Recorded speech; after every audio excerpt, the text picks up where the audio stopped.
साध विपर्य व्याप्त हेतु विरुद्ध। असिद्ध का तीनों प्रकार का विचार हो गया था। थोड़ा और उसमें चाहे विचार एक दो दृष्टांत तो है यहाँ, वो देख लें। पर्वत कांचनमय वन्यमान कांचनमय धूमा। किसने कहा पर्वत कैसा है? कांचनमय वन्य वाला है, क्योंकि यह कांचनमय धूम वाला होने से। कांचनमय वन्य होता है और कांचनमय धूम नहीं होता। कांचन किसको कहते हैं? फिर सोना। इसलिए कांचनमय स्वर्णमय वन्नी, स्वर्णमय धूम, स्वर्णमय धूम वाला होने से स्वर्णमय पर्वत है, वन्नी वाला पर्वत है, ऐसा किसी ने कहा। स्वर्णमय वन्य वाला पर्वत है, ऐसा किसी ने कहा। लेकिन ये भी कैसा है? व्याप्यत्व सिद्ध है। क्यों? इसकी व्याप्ति किसी प्रमाण से ग्रहण नहीं हो सकता। कांचन में वन्य किसी प्रमाण से ग्रहण ही नहीं होगा, कांचन में धूम किसी प्रमाण से ग्रहण ही नहीं हो सकता, क्योंकि वस्तु ही नहीं है। कांचन में धूम है क्या? किसी इंद्रिय से प्रत्यक्ष हो सकता है? नहीं हो सकता। किसी प्रमाण के विशेष। इसलिए जो क्या कहा था पहले, दो प्रकार का था ना व्याप्यत्व सिद्ध। व्याप्यत्व सिद्ध दो प्रकार का कहा था, एक सोपाधिक, दूसरा अप्रमाणक, जिसके प्रमाण नहीं है, अप्रसिद्ध प्रमाणक है वो, जिसके प्रमाण ही प्रसिद्ध नहीं है। वो प्रमाण अप्रसिद्धि का दृष्टांत ही है। और दूसरा एक और है सोपाधिक में, ये भी हो सकता है, जैसे पर्वतो अग्निमान धूमात, ये तो ठीक है। इन पर्वतो अग्निमान नील धूमात किसने कर दिया? क्या कहा? नील धूमात, काला धुआं है। अरे धुआं काला में तो क्या सफेद होगा? कालापन क्यों विशेषण दे रहे? पीला भी होता है क्या? हरा, लाल होते, फिर नील विशेषण क्यों दे रहे हो? व्यर्थ विशेषण हो गया ना, तो गौरव दोषग्रस्त हो गया। क्योंकि यहां पर नील धूम का अवच्छेद कौन होगा? नील धूमत। और धूमत रूपी अवच्छेद से जब धूम को लेकर हम व्याप्ति करके पर्वत वन्य को हम सिद्ध कर सकते हैं, जब तब नील धूमत रूपी अधिक अवच्छेद का मानना गौरव दोष होता है। जब गौरव दोष ग्रस्त यह हेतु हो जाता है, यह भी अप्रामाणिक हो गया। इस तरह के भी जो अनुमान करते हैं, इन सबको भी व्याप्यत्व सिद्ध में ही ग्रहण कर लेना चाहिए, ये समझिए। अब आइए हेतु विरुद्ध नामक दूसरा हेत्वभास। साध विपर्य व्याप्त हेतु विरुद्ध। साध्य का विपर्य से व्याप्त जो हेतु है उसको विरुद्ध करते हैं। साध्य के विपर्य माने साध्य के अभाव। मैं जो हेतु जिस साध्य को सिद्ध करने चला था, वह हेतु उस साध्य को सिद्ध न करते हुए बल्कि उसके अभाव को सिद्ध करने लग गया। साध्य के अभाव को सिद्ध करने चल पड़ा, ऐसे हेतुओं को विरुद्ध हेतु कहेंगे। यथा स यथा दृष्टांत क्या उसका? शब्दों नित्य कृतगत्वात् आत्मवत्। शब्दों नित्य कृतगत्वात् आत्मवत् करके इसने दृष्टांत बना दिया। जैसा आत्मा है उदाहरण बना दिया। जो जो कृतक है वह वह नित्य है, जो जो कृतक है वह वह नित्य है। जैसे आत्मा, ये नहीं हो सकता। आत्मा में नित्यत्व तो है किंतु कृतकत्व नहीं है। कृतकत्व तो है नहीं। आत्मा किसने पैदा थोड़ी किया।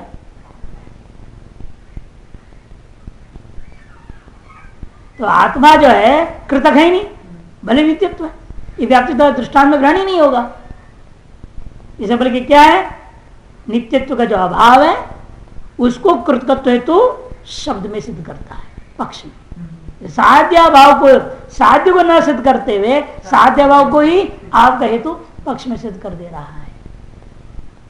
अत्र कृतकत्व में साध्य नित्यत्व का जो विपरीत अनित्यत्व व्याप्तम भवति। इस अनुमान में जो कृतकत्व आपने हेतु दिया वह हेतु कैसा है? साध्य जो नित्यत्व, इसका विपरीत अर्थात अनित्यत्व से व्याप्त हो रहा है। माने यत्र कृतकत्व अनित्यत्व में ऐसा होता हुआ देखने को मिल रहा है। यत् कृतकम तद अनित्यम एवं न नित्यम। जो कृतक होता है वह अनित्य ही होता है, नित्य कभी नहीं होता। ये तो सर्वजन अनुभव सिद्ध है। इत्यतो, इसलिए इस हेतु का नाम वृद्धम कृतकृत्वमिति, कृतकृत हेतु को वृद्ध हेत्वाभास दोषग्रस्त कहा गया है। सविचारो अनेकांतिका, तीसरा हेतु है अनेकांतिक हेतु। अनेकांतिक जो है दो प्रकार का है, कहेंगे। पहले कहते सव्य विचार, जो व्यभिचार विशिष्ट हेतु है, व्यभिचार युक्त हेतु है, उस हेतु का नाम अनेकांतिक कहा जाता है। सद्विविता वह दो प्रकार का है। माता सरना को पढ़े थे तीन, साधारण, असाधारण और अनुपसंहारी। ये कहते दो ही है, सद्विविधा, साधारण अनेकांतिको, असाधारण अनेकांतिक स्थिति। तो सरल विचार करेंगे, आगे बताऊंगा उसके बारे में। तत्र पक्ष सपक्ष विपक्ष वृत्ति साधारण, जो तीनों में रहे ऐसा हेतु का नाम साधारण। पक्ष में भी रहता है, सपक्ष में भी रहता है, विपक्ष में नहीं रहना चाहिए वहां भी रह जाता है, उसी का नाम साधारण।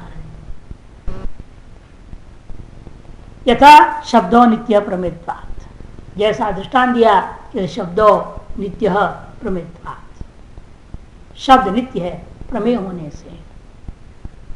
यहां पक्ष शब्द, सपक्ष है नित्यत्व वाला आकाश आदि, और नित्यत्व वाला आकाश आदि, और विपक्ष कौन है, नित्यत्व या भाव वाला घट आदि।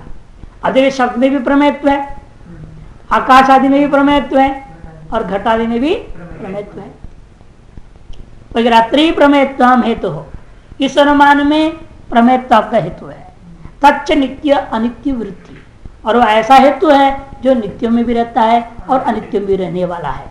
इसलिए सपक्षाद विपक्षाद व्यावृत्तो यह पक्ष वर्तते, इसलिए क्या हो गया, वो आगे तो चला गया, साधारण अनित्य में चला गया, इतना कहकर छोड़ दिया इन्होंने यहाँ। तो यहाँ इसलिए तात्पर्य क्या हुआ, नित्य अनित्य समय रहता मतलब साध्य में भी रह रहा है, निश्चित साध्य वाला, निश्चित साध्य वाला कौन हो गया, नित्यत्व वाला आकाश आदि में, और निश्चित साध्य भाव वाला नित्यत्व का भाव अनित्यत्व वाला घटाद में भी रह रहा है, और पक्ष में तो रहता ही है, रह ही रहा है। इसे प्रमेय हेतु पक्ष शब्द में भी रह रहा है। नित्यत्व निश्चित से साध्य नित्यत्व वाला जो सपक्ष है आकाश में भी रहता है, और निश्चित साध्य भाव अर्थात निश्चित नित्यत्व भाव अनित्यत्व वाला घटादि में भी रहता है। इसलिए वह प्रमेय हेतु तीनों में रहने वाला होने से साधारण अनेकांतिक दोष ग्रस्त माना जाएगा। और अब आते असाधारण अनेकांतिक किसको कहते हैं, सपक्षा विपक्षा व्यावृत्त या पक्ष वर्तते, सपक्ष में भी नहीं रहता विपक्ष में भी नहीं रहता, इन पक्ष मात्र में रहने वाला ऐसा जो हेतु होता है उस हेतु को असाधारण अनेकांतिक कहते हैं। स यथा, वह जैसा दृष्टांत है भूर नित्या गंधवत्ता, किसने अनुमान बना दिया पृथ्वी जैसी है, नित्या है, परमाणु में तो घटेगा, लेकिन संपूर्ण पृथ्वी पक्ष है आपका, घटपटादी पृथ्वी में तो जाएगा नहीं साध्य नित्यत्व, है ना। परमाणु रूपा जो पृथ्वी है वो तो नित्य है, तो उसमें तो जा रहा है लक्ष्य, तो ठीक है, लेकिन अन्यत्र तो नहीं जा रहा है ना, पर संपूर्ण पृथ्वी को अपने पक्ष में रखा है। भूर नित्या गंधवत्वा, गंधवत्व हेतु आपका है, इस अनुमान हेतु है गंधवत्व। ये गंधवत्व में सपक्षात नित्याद विपक्षात च नित्याद व्यावर्तम, सपक्ष कौन है, नित्यत्व वाले, कौन है वो, आकाश आदि, आकाश आदि में किसी में भी गंधवत्व नहीं रहता। और विपक्ष कौन है, विपक्ष कौन है, नित्यत्व के अभाव वाला अर्थात अनित्यत्व वाला, अनित्यत्व वाला कौन है, घटादि क्यों लेना, घटादि में तो गंधवत्व रहेगा ही, अरे कर्मादि नहीं, कार्य करने से सब आ गए ना। अनित्य कौन है, अनित्य कौन कौन है, जल का कार्य भी अनित्य है, अग्नि का कार्य अनित्य है, वायु का कार्य अनित्य नहीं है, और गुण बहुत सारे गुण अनित्य है, तीन ही गुण तो नित्य है ना, वो भी ईश्वर में, ईश्वर में ही तीन गुण को नित्य माना गया, ज्ञान इच्छा प्रयत्न, बाकी सब जगह तो अनित्य होते हैं, ठीक है नहीं। और एकत्व संख्या में भी क्या, एकत्व नित्य का नित्यम अनित्य का नित्यम कह दिया कुछ में, लेकिन अधिकतर सब अनित्य ही है, सम्मान की जगह गुण भी अनित्य है, कर्म भी अनित्य है, राग भाव भी अनित्य है, प्रधान स्वभाव भी नहीं, ये बहुत सारे नित्य वस्तु है, इन सब में गंधवत्व रहेगा क्या, नहीं। इस पक्ष में भी नहीं रहा गंधवत्व, विपक्ष में भी नहीं रहा गंधवत्व, इसलिए आप घटादि को नहीं ले सकते, घटादि क्या होगा, पक्ष में है ना, भू संपूर्ण पृथ्वी को अपने पक्ष बना लिया, इसलिए विपार अनित्यत्व शब्द से घटादि को नहीं ले सकते आप, वो तो हमारे पक्ष कोटि में से निश्चित साध्य भाव वाला, से निश्चित है साध्य मन नित्यत्व उसका भाव, अनित्यत्व वाला कौन होगा? जलीय कार्य को लेनी पड़ेगी आपको, वायवीय कार्य को लेना पड़ेगा, या नहीं? गुणों को लेने पड़ेंगे, कर्म को लेना पड़ेगा, उनमें कहीं भी गंधवत्व हेतु नहीं है। इसे सपक्ष भी नहीं रहा, विपक्ष में भी नहीं रहा, किंतु पक्ष मात्र में रह गया गंधवत्व। ऐसा ही तो गंधवत्व सवैक यथा पृथ्वी गंधवत्व में सपक्षात नित्यात विपक्षाच अनित्यात व्यावृतम भूमात्र वृत्ति पक्ष मात्र में रहती है। अतएव गंधवत्व हेतु को हम क्या कहेंगे? असाधारण अनिकांतिक हेतु कहा जाएगा।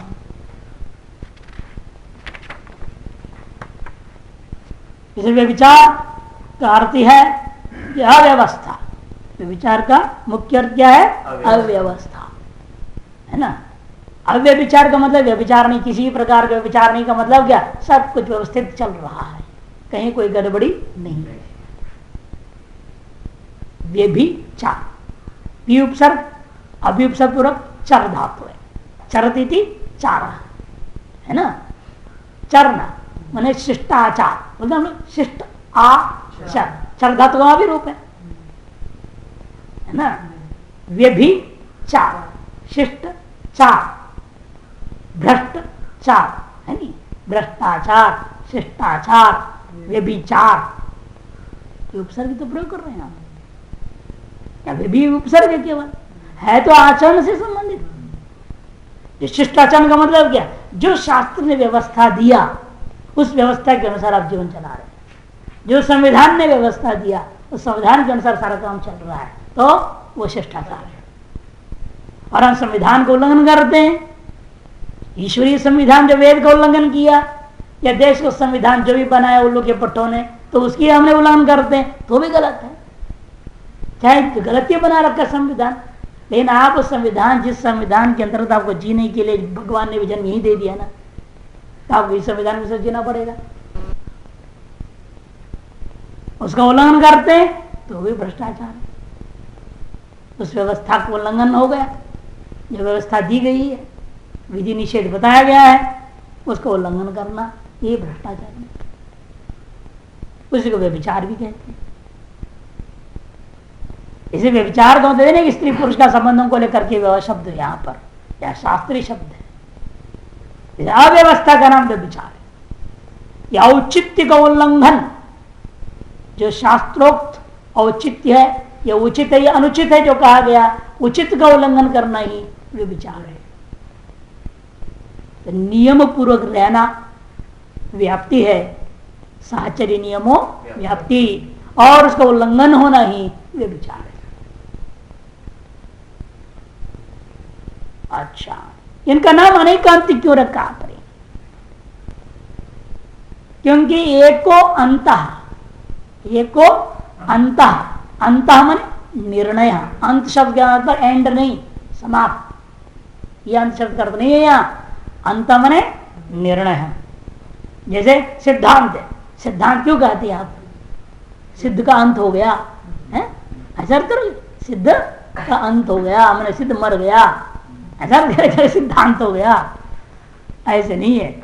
सिद्ध का अंत ऐसा अर्थ नहीं करना। सिद्धम अंतम माने निर्णय।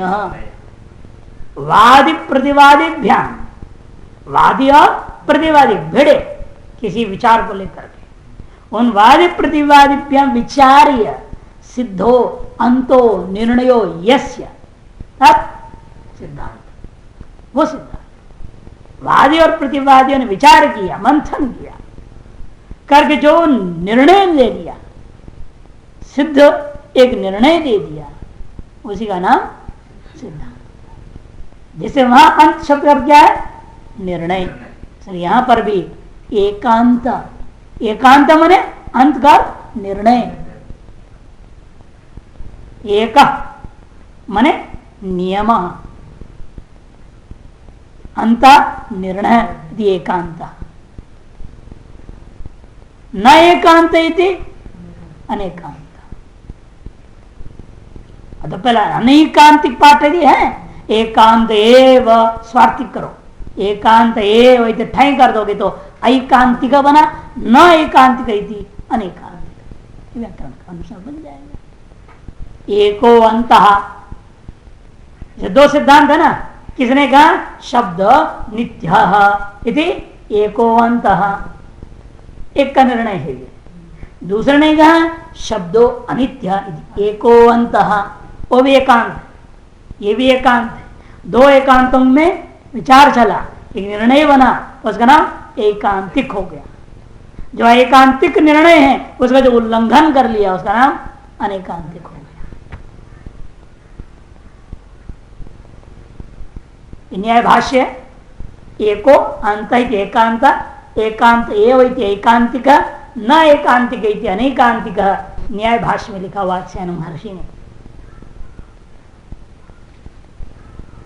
अब विचारे भी देखो, अन्य ग्रंथों में आप देखते हैं अनेकांतिक तीन प्रकार, साधारण अनेकांतिक तर्क संग्रह में जैसा अन्नम भट्ट ने कहा, असाधारण अनेकांतिक और अनुपसंहारी अनेकांतिक करके हेतु जो है ऐसा हेतु को अनुपसंहारी कहते हैं जिसका अन्वय दृष्टांत और व्यतिरिक्त दृष्टांत दोनों ही नहीं है, माने सपक्ष और विपक्ष ही नहीं है, सपक्ष और विपक्ष ही नहीं है। ऐसा नहीं कि सपक्ष में नहीं रहता, ऐसा अर्थ तो पहले आ गया, सपक्ष में नहीं रहता, विपक्ष में नहीं रहता, पक्ष मात्र में रहता, वो नहीं लेना है, नहीं है ही नहीं, दृष्टांत ही नहीं, सपक्ष का दृष्टांत ही नहीं, विपक्ष का कोई दृष्टांत ही नहीं। ऐसा उन्होंने वहां बताया था। अनुपसंहार उसे कहते हैं इसका अन्वयी और व्यतिरेकी दोनों प्रकार के उदाहरणों से रहित हो जाने का नाम अनुपसंहारी, अर्थात जिसका उपसंहार नहीं हो सकता है ना, व्याप्ति का निश्चित साध्य की व्याप्ति को एक जगह उपसंहार नहीं हो सकता, और निश्चित साध्य भाव की व्याप्ति को भी कोई और कहीं भी जो उसका उपसंहार नहीं हो सका, ऐसे जिन साध्य और हेतुओं का कहीं भी उपसंहार ना हो पाए उसका नाम अनुपसंहारी। इस प्रकार से उन्होंने व्याख्या दिया है। तो उसको इन्होंने क्यों नहीं लिया? इसलिए नहीं लेना चाहते उसको क्या हम कहें, वो कहते कि भाई उसको हम हेतु ही नहीं मानेंगे, जिसका कहीं व्याप्ति नहीं, उसका हेतु क्या है? वो हेतु ही नहीं है, उसका हेतुव्यास का क्या है? जो हेतु जैसा लगे तब तो हेतुव्यास का है, जो हेतु जैसा है नहीं है, इसी हेतुव्यास में क्या गिनना? ये तो बिल्कुल भ्रांति है। अनुपसंहारी तो विशुद्ध भ्रांति रूपा है, इसको इसलिए यहाँ अनुमान को हेतुभाषित करने की जरूरत ही नहीं है, त्याग दिया। जिसने सर्वम अनित्यम प्रमेत्वा, सर्वम अनित्यम प्रमेत्वा, संपूर्ण विश्व को ही पक्ष बना लिया, सर्वम सारा पक्ष कोटि में आ गया, सारा जगत पक्ष कोटि में आ गया। दृष्टांत क्या मिलेगा आपको? कहां से दृष्टांत ढूंढोगे? न सपक्ष दृष्टांत मिलेगा न विपक्ष दृष्टांत मिलेगा। तो ऐसा अनुमान ही नहीं है, भ्रांति है।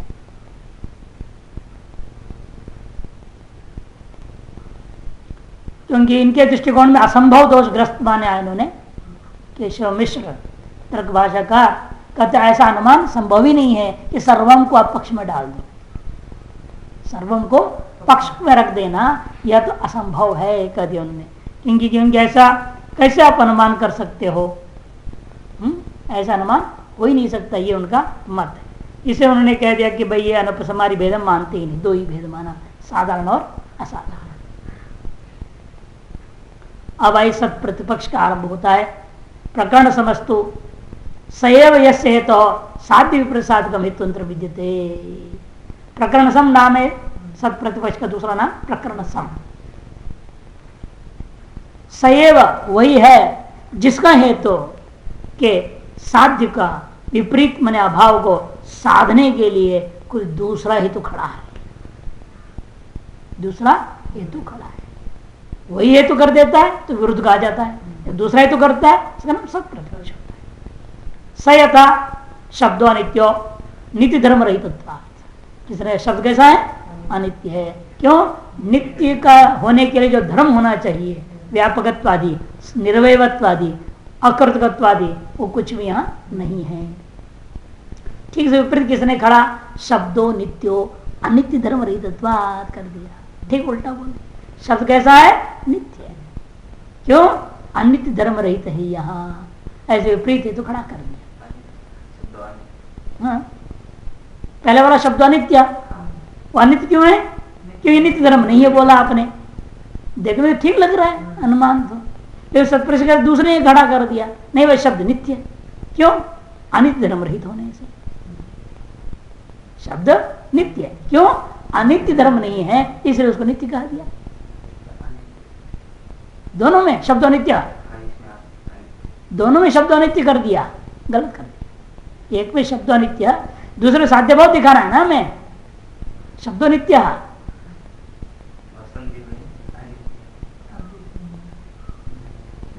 पहले वाले में अनित्य ठीक है, दूसरे में अनित्य नहीं होना चाहिए। दो अनुमान है ना, क्या तुम देख रहे हो?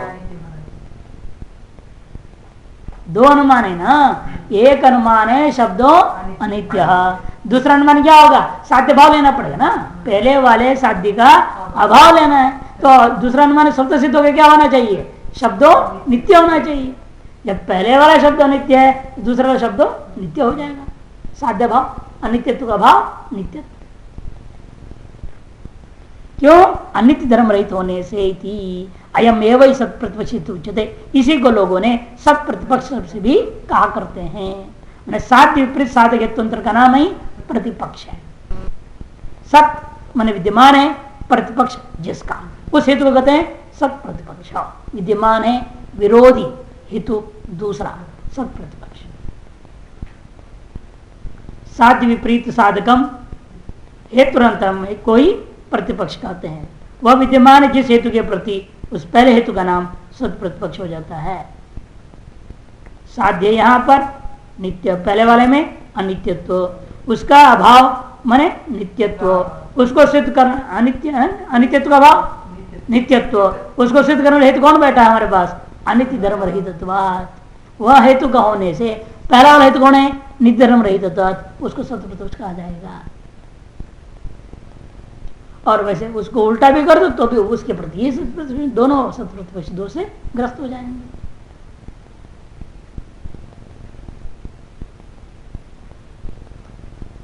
तो फिर भी इसमें निर्णय भी होता है, विचार करना पड़ता है कौन दुर्बल है कौन प्रबल है। जहां समबल है तो दोनों के दोनों सत प्रतिपक्ष होते हैं। जैसे इस दृष्टांत ऐसे लिया जहां दोनों समबल है, अतः एक ऐसा इस दृष्टांत में दोनों को ही सत प्रतिपक्ष कहा जाएगा। यदि एक दुर्बल हो एक अधिक बल वाला हो तब क्या होगा? दुर्बल वाला सत्पुरुष कहा जाएगा, अधिक बल वाला सदहेतु हो जाएगा। वो तो सदहेतु है, उसने इसको काट कर दिया। जैसे किसने कहा पर्वतो वन्य भावान, पर्वत जो है वन्य भाव वाला है।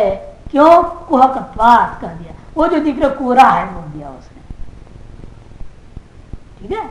और आपने कहा नहीं पर्वतो वन्यमान धूमवत्वात्, वो धुआं है। तब कौन हो गया? अधिक बल वाला धूमवत्वात्, वास्तव धुआं ही था, कोरा नहीं था। ठीक है ना। तो दुर्बल कौन हो गया? पहले वाला। इसे पहले वाला ही सत्प्रतिश रहेगा। और पर्वत वन धूमवत् कभी भी दुष्ट तो है नहीं, वो सत्प्रतिश हो नहीं सकती। कोई भी दोष उसमें नहीं आ सकता। ठीक है नहीं। ऐसे भी कहीं प्रयोग होता हो वहां भी साध्य भाव सिद्ध कर रहा है। वन्य भाव का भाव वन्य को सिद्ध कर रहा है दूसरा अनुमान। साध्य भाव हेतु अंतर कौन है? धूम, वो साध्य हेतु है। उस समय क्या होगा? अधिक बल वाला होने से पहले वाला दुर्बल होकर के पहले वाला ही क्यों सत प्रतिपक्ष होगा, दूसरे वाला नहीं होगा। दोनों के दोनों सत प्रतिपक्ष करने का मतलब वहां नहीं होंगे। ऐसे भी स्थल होता है। यहां जो दिए दोनों को लिया है, ये समझो। दोनों हेतुओं को तुल्य बल वाले कह सकते हैं जहां दोनों सत प्रतिपक्ष होगा। जहां दोनों को तुल्य नहीं कह सकते, एक को दुर्बल एक को अधिक बल वाला कहोगे, वहां पर एक ही दूसरा नहीं होगा। ये समझना। अब ये लेकिन ये सत प्रतिपक्ष जो बताया जा रहा है यहां भी साध्य भाव को सिद्ध कर रहे हैं आप। बाधित भी क्या करता है? साध्य भाव को सिद्ध करता है। यह साध्य भाव का साधक हेतुअंतर है, वहां साध्य भाव का साधक प्रमाणांतर है। ये तो होता है। बाधित में क्या हुआ? प्रत्यक्ष प्रमाण से वन्य में उष्टत्व का अनुष्टत्व का भाव उष्टत्व सिद्ध हो गया स्पार्शन प्रत्यक्ष से। इसे वन्य अनुष्ठ द्रव्यत्वात् हेतु में द्रव्यत्वात् हेतु क्या हुआ? बाधित हेतु कहा आपने। वहां भी साध्य भाव सिद्ध कर रहा हो भी, लेकिन वहां साध्य को कौन सिद्ध किया? प्रत्यक्ष प्रमाण ने। यहाँ साध्य को सिद्ध किया हेतुअंतर ने। ये दूसरा अनुमान ने किया, दूसरे अनुमान ने किया। ये अंतरों को समझना पड़ता है थोड़ा। जैसे बाह्य हेत्वाभास और विरुद्ध हेत्वाभास, विरुद्ध हेत्वाभास भी साध्य को सिद्ध करता है, लेकिन वो एक ही हेतु है, या दो हेतु हैं आपस में एक दूसरे का भाव को सिद्ध करने वाले, है या नहीं। इसलिए बाह्य हेत्वाभास से सत्प्रश्न में क्या फर्क है और विरुद्ध हेत्वाभास से सत्प्रश्न में क्या फर्क है, ये ध्यान में रखना चाहिए। एक बात हेत्वाभास से प्रबल प्रमाण के द्वारा साध्य भाव का निश्चय किया जाता है। सत्प्रतिषेध दोनों में से एक हेतु प्रबल दूसरे दुर्बल हो जाता है, प्रमाणांतर यहाँ अपेक्षित नहीं है। एक अनुमान में दूसरे अनुमान ही यहाँ पर साध्य भाव का साधक हो रहा है। और विरुद्ध और सत्प्रश्न में अंतर यही है, वह एक हेतुक अनुमान है या द्विहेतुक अनुमान होता है। परस्पर अभाव साध्य को सिद्ध करने वाला दूसरा हेतु है, यहाँ वहां साध्य को सिद्ध करने वाला स्वयं अकेला हेतु ही है, ये फर्क है। अब अंतिम आता है तो पांचवा हेत्वाभास कौन है, बाधित पक्षे प्रमाणांतर अवधृत साध्य भाव हेतु बाधित विषय। पक्ष में प्रमाणांतर से निश्चय कर लिया है अपने साध्य भाव को, ऐसा है हेतु जो जिस साध्य का अनुमान में उस हेतु को कहेंगे बाधित विषय। कालात्यापदिष्टि उच्यते, इसी का दूसरा नाम है कालात्यापदिष्ट। काल अत्य अपदिष्ट, जिस काल में साध्य को आप पक्ष में है कहना चाह रहे हो, उसी काल का क्या हुआ, अत्यय, उस काल का अतिक्रमण हो गया। मन उस काल में वह साध्य उस पक्ष में है नहीं, ऐसा अपदिष्ट मन उपदेश हो गया है। जो हेतु इस तरह का कालात्य का उपदेश से युक्त हेतु होगा, उस हेतु को कहेंगे बाधित हेतु है, कालादिष्ट हेतु कहा जाएगा। लिखूंगा इस व्युत्पत्ति को बाद में, विस्तार बाद व्युत्पत्ति लिखाएंगे इस चीज को, भाष्य के शब्द लिखवाऊंगा जो भाष्यकार ने लिखा है।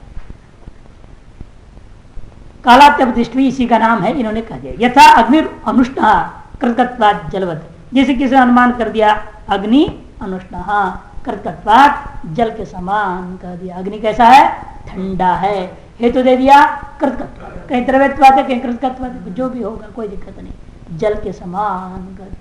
यत्र तत्र तत्र अनुष्ठत्वम यथा जलम, जल में है कार्यभूत जल जितने भी है वो कृतक है, कृतक होता हुआ वह ठंडा भी होता है। तो इसलिए यह अनुमान तो देखने में तो ठीक लग रहा है, व्याप्ति भी ठीक लग रहा है, किंतु गड़बड़ है, सर्वत्र घटेगा नहीं है। कृतकत्व तो अन्यत्र भी है ना, यत्र कृतकत्व सब जगह कहाँ घटेगा भाई, अग्नि का कार्य है, वायवीय कार्य है, वहां भी कृतकत्व है, अनुष्ठत्व है क्या, नहीं। अत्र कृतकत्व से है तो साध्यम अनुष्ठत्व, यहाँ जो कृतकत्व रूप है तो सा का जो साध्य है अनुष्ठत्व, उसका जो अभाव मैंने तदभाव मैंने अनुष्ठत्व अभाव क्या है, उष्णत्व प्रत्यक्षेण विधारित, प्रत्यक्ष प्रमाण के द्वारा निश्चय हो गया। कौन सा प्रत्यक्ष, स्पाशन प्रत्यक्ष उष्णत्व उपलम्भात, स्पाशन प्रत्यक्ष के द्वारा उष्णत्व की सभी को अनुभूति होती है। अतएव इस अनुभूति वृद्ध में आपने कहा है अनुमान, ये अनुमान में जो हेतु है इसलिए वो बाधित हेतु कहा जाएगा, प्रत्यक्ष प्रमाण के द्वारा बाधित। कहीं आगम बाधित भी हो सकती है, श्रुति से बाधित भी कर सकते हो।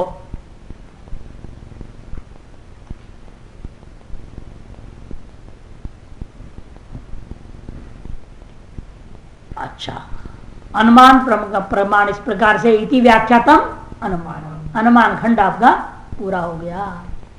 इस अनुमान खंड का दूसरा नाम लैंगिक खंड भी कहते हैं, कि मुख्य पर लिंग ही मुख्य है ना, यहाँ हेतु, अनुमान में मुख्य चीज हेतु ही होता है, इसको लैंगिक भी कहा जाता है। और चारवाक आदि केवल प्रत्यक्ष मात्र को मानते, चारवाक अनेक प्रकार के चारवाक जो होते हैं उनमें से, उनमें क्या है प्रत्यक्ष प्रमाण दूसरा प्रमाण नहीं मानते, लेकिन न चाहते हुए अकामे नापि अनुमानम प्रमाणम अभ्युपेयम, ऐसे भाष्यकार ने कहा न चाहते उनकी मजबूरी है, उन्हें भी मानना ही पड़ता है अनुमान। कैसे कहते उनसे पूछो भाई तुमने कभी गाय पाला, चारवाक दर्शन होने से बोलना गाय पाले हो, हाँ हमारे गाय होते हैं, दूध पीता होगा ना वो भी, ऋणम कृत्वा घृतम पीबेत, जब है तो ऋणम कृत्वा गाय भी खरीद लेगा, दूध भी पी लेगा, उसे क्या फर्क पड़ता, इसलिए वो तो गाय तो जरूर पालेगा, ऐसा आदमी ऋण करके पाल लेगा। तो उसे पूछा जाए ठीक है भाई देखो तुम्हारे गाय को हम डंडा दिखाए तो क्या करेगा, भागेगा। अच्छा क्यों भागेगा भाई? क्यों भागा वो? मारा तो नहीं उसको, मैंने मारा तो है नहीं भाई, डंडा दिखाया या मेरे डंडे में हाथ में डंडा देख लिया, इतने से भाग क्यों रहा हूं? या घास पे खड़ा होता हूं तो मेरे पास आ जाता है। ये सब पशु भी जो अनुमान कर सकता है, तो चारवा का दर्शन का इंसान तो आदमी होकर के अनुमान नहीं मानेगा। ये तो मान रहे पशु अनुमान कर ले रहा है, ये मुझे पीट सकता है, ऐसे भागता है, घास दिखाकर मुझे को खाना खिला रहा करके आता कर, पशु भी अनुमान करता है, ये तुम मानने को तैयार हो। अब मनुष्य अगर तुम नहीं मानोगे मैं अनुमान नहीं कर सकता हूं बोलते हो है?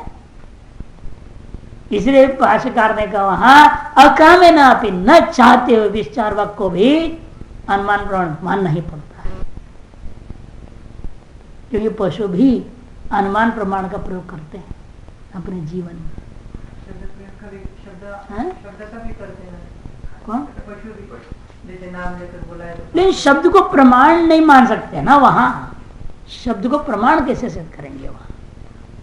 कि शब्द को तब हम प्रमाण मानते जब विधि निषेध कथन करें। हम ये किसने ये नहीं कहा, हमने ये नहीं कहा श्रोतेंद्र नहीं है, कैसे कौन मना कर रहा है? शब्द नहीं सुनते हैं नहीं बोल रहे हैं। शब्द को हम प्रमाण कब मानते हैं?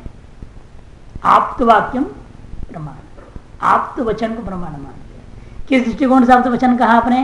विहित और विधि और निषेध को लेकर। इसे वेद में जितने वाक्य सर्वम प्रमाणम में कहा, लोक में आत्पुरुष जो करे वो भी जब आत्पुरुष जब जो भी कहे सब कुछ प्रमाण हो जाता है? नहीं, जब वो जो विधान करता है या जो निषेध करता है उसका फल यथार्थ निकलनी चाहिए। जैसे किसी ने कहा जाइए आपको 5 फल आप पड़ा है नदी के किनारे में, आप गए वहां फल नहीं मिला तो उससे वाक्य प्रमाणिक होगा। किसी भी व्यवहार में जो विधि निषेध परक वाक्य होते हैं वह वाक्य को ही हम शब्द को प्रमाण मानते हैं। अब पशु में कौन सी विधि निषेध वाक्य प्रयोग करोगे आप? जा रहे हो नाम नहीं, लंबे समय से क्या जाना, वो बात अलग चीज है। वो समझ रही है ना, वो विधि निषेध को समझती है, तो आपका शब्द प्रमाण हुआ ना उसके लिए। लेकिन उसके शब्द आपके लिए प्रमाण बन रहा है, उसके शब्द आप समझ ही नहीं पा रहे हैं, तो शब्द का प्रमाण हुआ। हमें यह दृष्टांत देना है जो उसने अनुमान किया ना, जैसे पशु ने अनुमान किया, हम जान रहे हैं, हम पशु ने अनुमान कर लिया डंडे को देख करके, घास को देख करके, इन पशु ने शब्द प्रमाण को ग्रहण कर लिया। एक पशु दूसरे पशु को विधि निषेध कर रहा हो, कहाँ क्रम होता है?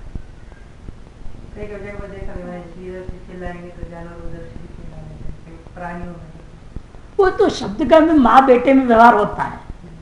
जैसे एक पशु है, एक झुंड है, एक झुंड के दूसरे झुंड में दूसरे झुंड संबंध नहीं बनता, एक झुंड वालों को परस्पर होता है, वो आवाज पहचान लेंगे तभी होता है, दूसरे झुंड के साथ नहीं होता। जैसे इस गांव के कुत्ता चिल्ला रहे हैं, दूसरे गांव कुत्ता सो जाएगा, उसके से कोई लेन देन इसके चिल्लाने से, एक जाति के होते हुए व्यवहार पशुओं को देखा जाता है। इसे शब्द उनके अपना कोई शब्द को प्रामाणिक रूप प्रयोग नहीं हो सकता है। हाँ, आप इस शब्द को समझ रहे हैं क्योंकि आपने उसका अभ्यास करा दिया, वो एक अलग बात है। उनके अपने शब्द कहां तक प्रमाण बनते हैं?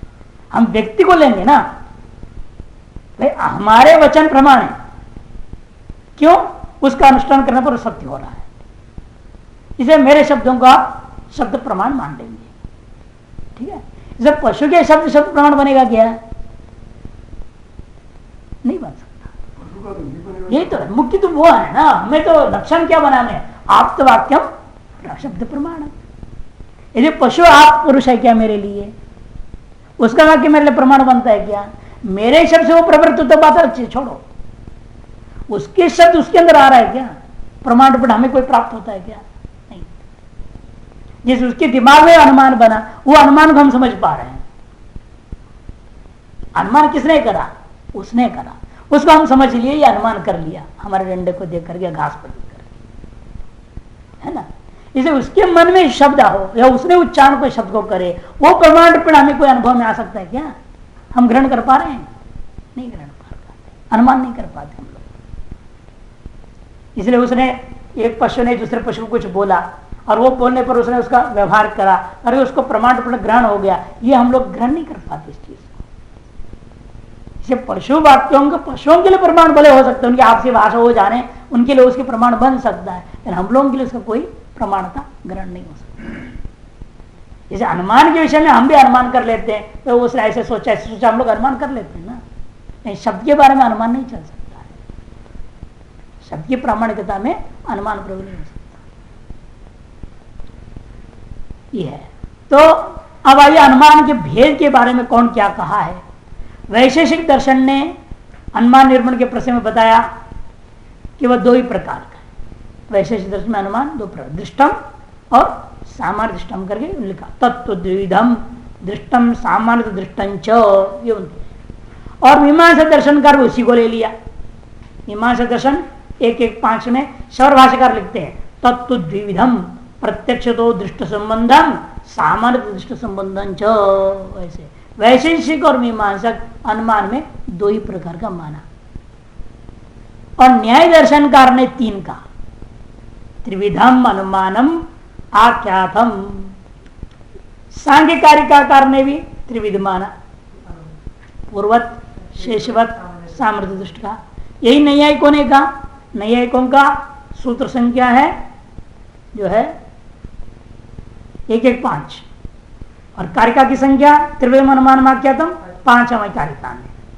और आयुर्वेद में भी 3 ही प्रकार का माना। आयुर्वेद के आचार्य महर्षि चरक संहिता में सूत्र स्थान नामक ग्रंथ का 21वें अध्याय 22वें सूत्र में कहा, प्रत्यक्ष पूर्व त्रिविधम त्रिकालंच अनुमिति, 3 प्रकार का अनुमान को भी मानते। तो इन लोगों ने इस तरह से माना। अब एक ही परंपरा। वैशेषिक मानसिक एक तरह के हो गए, सांख्य, योग, न्याय और आयुर्वेद एक तरह के हो गए। और वेदांती, वेदांती भी 3 प्रकार का मानते हैं, लेकिन नामकरण उनका अलग है, ये नाम से नहीं बोलते हैं वो। सामान्य दृष्टानुमान और विशेष दृष्टानुमानों को लेते हैं वो लोग भी। और बौद्ध परंपरा में भी अनुमान माना, लेकिन बौद्ध परंपरा में जो अनुमान है शुरू में वैदिक परंपरा वाले हम लोग जैसे मानते वैसे ही पहले चला उनका अनुमान की परंपरा। उपाय हृदय नाम का ग्रंथ में, बौद्ध ग्रंथ पृष्ठ 13 संख्या है, उसमें भी त्रिविध अनुमान की व्याख्या चल पड़ा। लेकिन जब दिग्नाथ आचार्य प्रकट हुए, उन्होंने तो बिल्कुल वेद के इतने कट्टर विरोधी थे बौद्धों में कि बौद्ध भगवान ने वेद में जो बोला नहीं बोला, भगवान जाने क्या उपदेश दिए थे क्या नहीं दिए थे। उपदेश तो 400 साल का संग्रह हुआ। 400 साल तक जो परंपरा से कर्ण श्रुति से आया वो तो थे नहीं, उनके साक्षात शिष्य भी कोई चिंता नहीं रह गए। बाद में राजा ने, कनिष्क ने जो है पहला अधिवेशन बुलाकर सब किया, राजा अशोक ने पहला कार्य किया, अंतिम जो कनेक्शन की थी। तो ये 3 अधिवेशनों में उपदेशों का संग्रह में ग्रंथ बना। उसने उस 400 साल की काल व्यवधान की वजह से बहुत सारे उपदेश विकृत हो गया। उस विकृत उपदेश के 3 ग्रंथ आपने बना ली, लेकिन ग्रंथ में लेकिन वैदिक परंपरा के अनुसार से ही आ जाते। इसलिए बहुत सारी बातें, जैसे ब्राह्मण आदि बने थे ना, बौद्ध थे कौन, सब तो ब्राह्मण आदि यही वो हिंदू ही थे, सनातनी ही थे, वे सब बौद्ध और जैन हो गए थे। उन्होंने लोगों ने ग्रंथ बनाया, तो बनाए थे आप संस्कार अंदर से तो वेद की है ना, वो कहाँ जाएगा, वो लेखनी में आई गई।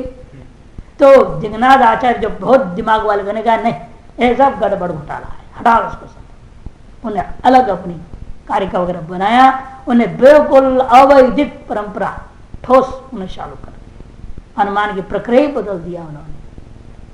उनके हिसाब से जब 5वीं शताब्दी है ये, जहां से अनुमान की प्रक्रिया बिल्कुल बदल जाता है। वो जो दिग्नाथ का मानना है, न्याय प्रवेश ग्रंथ में भी है, तत्व संग्रह ग्रंथ में उनकी व्याख्या, न्याय बिंदु, इन ग्रंथों में उन्होंने लिया है। अनुमानम लिंगार्थ दर्शन उन्होंने कहा दिया, अनुमानम लिंगार्थ दर्शन, लिंग के द्वारा अर्थ मैंने साध्य को दर्शन करने का नाम ही अनुमान है। लक्षण तो वही है ना, अनुमान का लक्षण अनुमतिकरणम अनुमान, एक तरह से वही ले लिया। आगे लिखते थे क्या, हेतु रेव अनुमानम, ये प्रतिज्ञा आपका हेतु उदाहरण ये वो कुछ जरूरत नहीं, बस हेतु बोलो काम खत्म, धुमा कह दो छुट्टी, परत्व अनुमान अपने आप से समझ आ जाएगा। हेतु अनुमान मैंने तीक्ष्ण बुद्धि उसकी थी, कोई एक शब्द बोल दे पूरा अर्थ समझ लेता था, इसलिए वो सारी दुनिया को ऐसे पाठ पढ़ाने लग गया। हेतु कह दो सारा अनुमान प्रक्रिया चल जाएगा, कोई जरूरत नहीं और अन्य वाक्यों की। अंतर्ग भाष्यकार ने परार्थ अनुमान में क्या इसलिए पंचावय माना है ना, प्रशस्त भाष्यकार ने भी पंचावय माना है वैशेषिक दर्शन में। नामकरण अलग अलग है, यहाँ प्रतिज्ञा हेतु उदाहरण ऊपर निगमन है, उन्हें प्रतिज्ञा अपदेश निदर्शन यहाँ पर प्रतिज्ञा अपदेश निदर्शन अनुसंधान और प्रत्यामनाय नाम से उन्होंने रखा।